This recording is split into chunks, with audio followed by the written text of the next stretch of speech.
Currently world में 9 nuclear power Nations हैं जिनके पास अप्रॉक्सीमेटली कंबाइंड 130 न्यूक हेड्स हैं, जिनमें से ऑब्वियसली 90% यूएस एंड रशिया के पास है।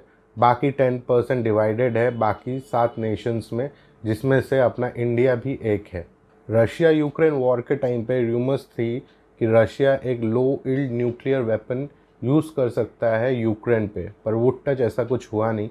पर यह डर भी हमेशा लगा रहता है एशिया में कि नॉर्थ कोरिया का दिमाग कब ख़राब हो जाए और वो न्यूक यूज़ कर दे यूएस पे या साउथ कोरिया पे। बट आज हम नॉर्थ कोरिया पे बात नहीं करने वाले हैं। आज हम एक ऐसे साउथ एशियन कंट्री के बारे में बात करने वाले हैं जिसके वजह से कभी भी एक न्यूक्लियर डिज़ास्टर हो सकता है। वो कंट्री है पाकिस्तान। जी हाँ, पाकिस्तान इंडिया को हमेशा से ही अपना दुश्मन मानते आया है और वॉर लाइक सिचुएशन में पाकिस्तान यूज़ कर भी सकता है न्यूक्लियर ऑन इंडिया। पाकिस्तान ने बहुत बार थ्रेट्स भी दिया है इंडिया को न्यूक्लियर अटैक का, लेकिन पाकिस्तान अनइंटेंशनली भी एक न्यूक्लियर डिज़ास्टर का रीज़न बन सकता है। कैसे बन सकता है, चलिए वो ही एक्सप्लोर करते हैं। आज 3 पॉइंट से बात करते हैं पाकिस्तान के इकोनॉमी, पॉलिटिक्स एंड टेररिज्म के बारे में। ये 3 प्राइमरी फैक्टर है आज पाकिस्तान जो इंस्टेबिलिटी में है, उनका जो डिफ़ॉल्ट लाइक सिचुएशन हो गया है, ये जो 3 फैक्टर है इसी वजह से है। और इस फैक्टर्स को आज थोड़ा डीप डाइव करते हैं। लास्ट ईयर पाकिस्तान में एक बहुत बड़ा नेचुरल डिज़ास्टर आया था। मॉनसून के टाइम पे उनका वहाँ पे रेनफॉल 250% ज़्यादा हुआ, जिसके वजह से ऑब्वियसली फ्लड्स हुए, प्लस उनको हीट वेव्स का भी सामना करना पड़ा, जिसके वजह से ग्लेशियल मेल्टिंग हुई और ये फ्लड्स को और ज़्यादा बढ़ा दिया इसने। अपार्ट फ्रॉम दैट लैंडस्लाइड से भी बहुत ज़्यादा इफ़ेक्ट हुआ पाकिस्तान। इन फ्लड्स के वजह से 3.5 करोड़ लोगों को इफ़ेक्ट हुआ, 20 लाख घर तबाह हो गए हैं, लाइफ स्टॉक्स, हज़ारों लाइफ स्टॉक्स डेड हो गए हैं वहाँ पे, एंड हज़ारों एकड़ ऑफ एग्रीकल्चरल लैंड पूरा ख़राब हो गया क्योंकि वो पानी के नीचे डूबा हुआ था। इस नेचुरल डिज़ास्टर ने पाकिस्तान की इकोनॉमी में आग में घी डालने का काम किया। पाकिस्तान में इन्फ्लेशन रेट्स 40% तक पहुंच गए, जो कि श्रीलंका से भी ज़्यादा है एंड हाईएस्ट इन एशिया। वहाँ के सिटीजन्स को अपनी बेसिक नेसेसिटीज़ जैसे पेट्रोल, वेजिटेबल्स, इलेक्ट्रिसिटी, ये सब भी पूरा करने का पैसे नहीं थे उनके पास, क्योंकि इन्फ्लेशन के वजह से इनके जो प्राइसेस है वो स्काई रॉकेट हो गए थे। पिछले 25 साल से पाकिस्तान का जो डेट है इकोनॉमी वाइज वो 14% से ग्रो हो रहा है और उनका जीडीपी बस बेयरली 3% से ग्रो हो रहा है। एस्टिमेट्स बताते हैं पाकिस्तान का डेट ऑलमोस्ट आज के डेट पे 63 ट्रिलियन पाकिस्तानी रुपीज़ है। 2023 में ही पाकिस्तान ने जनवरी महीने में नेशन वाइड ब्लैकआउट देखा, क्योंकि उनके पास इलेक्ट्रिसिटी के लिए पैसे नहीं थे। इलेक्ट्रिसिटी प्रोड्यूस करने के लिए जो एनर्जीज चाहिए उसके लिए पैसे नहीं थे उनके पास। Last year all Pakistan textile mills ने अपने 1600 फैक्ट्रीज़ बंद कर दिया क्योंकि उनको इलेक्ट्रिसिटी सब्सिडीज़ नहीं मिल रही थी। बड़े brands, big companies like Toyota, Honda, इन्होंने भी अपना असेंबलिंग प्लांट पाकिस्तान में बंद कर दिया है, क्योंकि उनके पास जो इलेक्ट्रिसिटी का रेट है वो दे के असेंबल करके बेच के प्रॉफिट करना इम्पॉसिबल हो रहा है। पाकिस्तान बार बार आईएमएफ के पास जाता है हाथ फैला के कि उनको एड दिया जाए, पर आईएमएफ भी अभी हेजिटेंट है पाकिस्तान को कोई एड प्रोवाइड करने के लिए, क्योंकि उनको भी दिख रहा है उनका ऑलरेडी जो 63 ट्रिलियन पाकिस्तानी रुपीस का डेट है वो वही नहीं चुका पा रहे। नया अगर उनको एड दिया जाए तो ये डेट वो कैसे चुकाएंगे। पर सवाल ये आता है, पाकिस्तान इंडिया के साथ ही 1947 में इंडिपेंडेंट हुआ, तो आज इंडिया वर्ल्ड की 5th लार्जेस्ट इकोनॉमी है, वेरएस पाकिस्तान डिफ़ॉल्ट के पोजीशन में जा रहा है। तो इन दोनों में इतना डिफरेंसेस कैसे प्रोड्यूस हो गया। एक पाकिस्तानी इकोनॉमिस्ट है यूसुफ नज़ार, उन्होंने कहा जब पूरा एशिया 1990s के एरा में ट्रेड लिबरलाइजेशन के तरफ बढ़ रहा था, पाकिस्तान उस टाइम पे पावर स्ट्रगल में पड़ा हुआ था मिलिट्री एंड सिविलियंस के बीच में।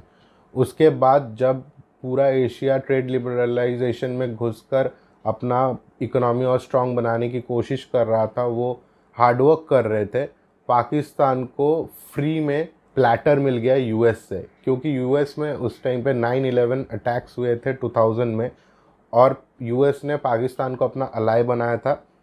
यूएस पाकिस्तानी लैंड यूज़ कर रहे थे, पाकिस्तानी आर्मी यूज़ कर रहे थे तालिबान से फाइट करने के लिए, और बिलियंस ऑफ डॉलर्स उनको मिल रहा था जस्ट टू फाइट दी तालिबान्स और अम्यूनिशन के लिए। इसी वजह से पाकिस्तान को जब फ्री में यूएस से पैसे मिल रहे थे, उन्होंने अपने इकोनॉमी या ट्रेड या प्रोडक्शन पे या मैन्युफैक्चरिंग पे कोई तवज्जो नहीं दिया। कट टू 2021 एंड 2022 के बीच में पाकिस्तान के पीएम थे इमरान खान, जो कि बहुत ज़्यादा world wide and also Pakistan में बहुत फेमस है, पॉपुलर लीडर है, लेकिन उनको प्राइम मिनिस्टर के पद से हटा दिया गया।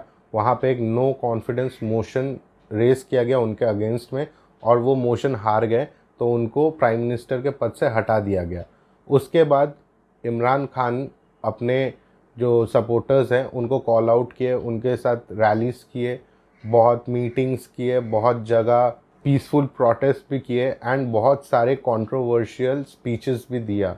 During all those protest Imran Khan जो कर रहे थे, यहाँ पर एक्सट्रीमिस्ट ग्रुप्स को भी बहुत ज़्यादा अट्रैक्ट किया गया इन रैलीज़ में, और जो पीसफुली रैली और मीटिंग हो रहा था वो टर्न हो गया वायलेंस में। इमरान खान के बहुत सपोर्टर्स के मर्डर्स हुए, शूट आउट्स हुए पुलिस के साथ, इवन इमरान खान पे असैसिनेशन अटेम्प्ट हुआ, उनको शूट किया गया, उनको गोली लगी, वो हॉस्पिटल में थे, उसके बाद उन्होंने रिकवर किया। लेकिन पाकिस्तान का पूरा पॉलिटिकल सिनेरियो अनस्टेबल हो गया, वॉलेटाइल हो गया इसके वजह से। 2023 में इमरान खान को अरेस्ट किया गया on basis of corruption charges. ये अरेस्ट के बाद ही खान के सपोर्टर्स जगह जगह मिलिट्री बेसिस को अटैक करने लगे, इन्फिल्ट्रेट करने लगे, और पेशावर शहर में राइट्स छिड़ गई सिविलियंस एंड पुलिस के बीच में। बहुत जाने भी गए इन राइट्स में, और बहुत खान सपोर्टर्स मारे भी गए जब वो मिलिट्री बेसिस को इन्फिल्ट्रेट करने की कोशिश कर रहे थे। जब इतना टर्मोइल चल रहा था पाकिस्तान में, government of Pakistan and police back foot में चली गई, और इसका फ़ायदा सबसे ज़्यादा उठाया एक्सट्रीमिस्ट ग्रुप ने। पाकिस्तान का एक एक्सट्रीमिस्ट ग्रुप है जिनका नाम है पाकिस्तानी तालिबान। पाकिस्तानी तालिबान रिसेंटली एक मस्जिद में सुसाइड बॉम्बिंग्स कराया, जहां पर 100 से ज़्यादा जाने गई और 200 के अप्रॉक्सीमेट लोगों इंजर्ड हो गए। ऐसे सिविल अनरेस्ट और सिविल वॉर के सिचुएशन में हो सकता है एक्सट्रीमिस्ट ग्रुप के हाथ पाकिस्तान का न्यूक्लियर वेपन्स आ जाए। अगर ऐसा होता है तो दो सिनेरियोज हो सकती हैं, या तो ये एक्सट्रीमिस्ट ग्रुप ये न्यूक्लियर वेपन यूज़ कर दे कोई भी सिटी वर्ल्ड वाइड किसी के भी ऊपर, या फिर ये न्यूक्स को हाईएस्ट बिडर को बेच के खुद की फंडिंग करा ले। अमेरिका बोलता है कोई चिंता का बात नहीं है, हमें पता है पाकिस्तान के पास कितने न्यूक है और उनके लोकेशंस कहाँ कहाँ है, और इसीलिए हम कंटिन्यूसली उनके एयर स्पेस को वायलेट करते हैं और ड्रोन्स भेज के ट्रैक करते हैं उनके न्यूक्लियर वेपन को। लेकिन अमेरिका के ही नेशनल सिक्योरिटी एडवाइज़र ने कहा है, अगर कोई आपको बोल रहा है कि मुझे पाकिस्तान के पास कितने न्यूक्स है और उनके एग्जैक्ट लोकेशंस के बारे में पता है, तो वो आपसे झूठ बोल रहे हैं। पाकिस्तान वर्ल्ड का 5th मोस्ट पॉपुलेटेड कंट्री है, तो अगर पाकिस्तान आज डिफ़ॉल्ट होता है, डूबता है, वहाँ अगर सिविल वॉर चलता है, अनार्की आ जाता है, तो वो तो डूबेंगे ही, उनके साथ कोई एक नेचुरल डिज़ास्टर होना भी बहुत पॉसिबल है। तो इसीलिए United Nations, IMF, India, US ऐसे कंट्रीज़ को इंटरवीन करना चाहिए, उनके कंट्री का पॉलिटिकल सिनेरियो स्टेबल कर देना चाहिए ताकि सब सेफ रहें। तो गाइज़, इस वीडियो में अपने पाकिस्तान की करंट सिचुएशन के बारे में बात किया, डीप डाइव किया उनके 3 एस्पेक्ट, इकोनॉमी, पॉलिटिक्स और एक्सट्रीमिस्ट ग्रुप के बारे में। नेक्स्ट वीडियो जो मैं अपलोड करूंगा उसमें मैं बात करूंगा पाकिस्तान का बैकग्राउंड, 1947 से आज तक पाकिस्तान जो पावर स्ट्रगल में गया, मिलिट्री कू हुआ, आज तक उनके एक भी प्राइम मिनिस्टर ने अपना 5 साल का टेन्योर कंप्लीट नहीं कर पाया है। इसका क्या रीज़न है, ये सब हम लोग नेक्स्ट वीडियो में जानेंगे। तो ये था आज का वीडियो। अगर आपको मेरा वीडियोस पसंद आ रहा है और आप मुझे सपोर्ट करना चाहते हैं तो आप patreon.com में मुझे सपोर्ट कर सकते हैं। डिस्क्रिप्शन में लिंक है और मेरे यूट्यूब मेन पेज पे बायो के वहाँ पे भी लिंक है।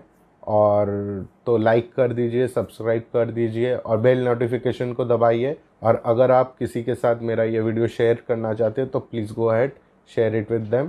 Thank you. मैं हूँ सोहम, आज चलता हूँ, बाय।